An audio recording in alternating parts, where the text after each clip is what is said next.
আমাদের এইভাবে জিএসবি মাখতে হয়। বালি পাথর ভাগ ভাগ করে ফেলে মিক্সচার করে তারপর ট্রাক্টর লোডিং হয়, তারপরে যায় ওটা সাইডে।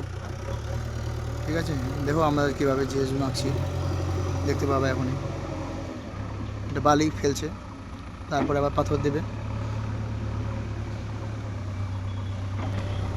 তার সাথে পাশাপাশি ট্রাক্টর লোডিং দিচ্ছি, গাড়ি চলে আসছে, ওদেরকে আবার বসা থেকে লাভ নেই।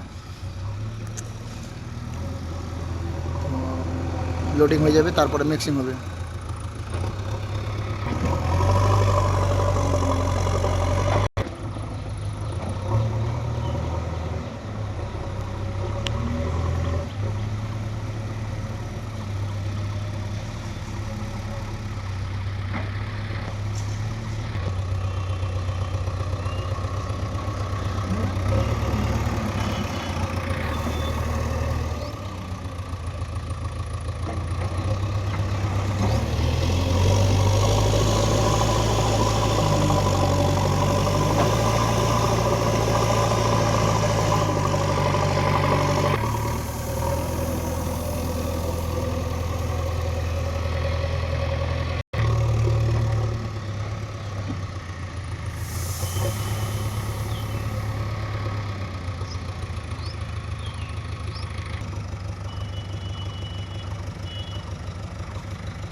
আমাদের বালি পাথর ফেলা প্রায় কমপ্লিট, এখন মিক্সিং হবে।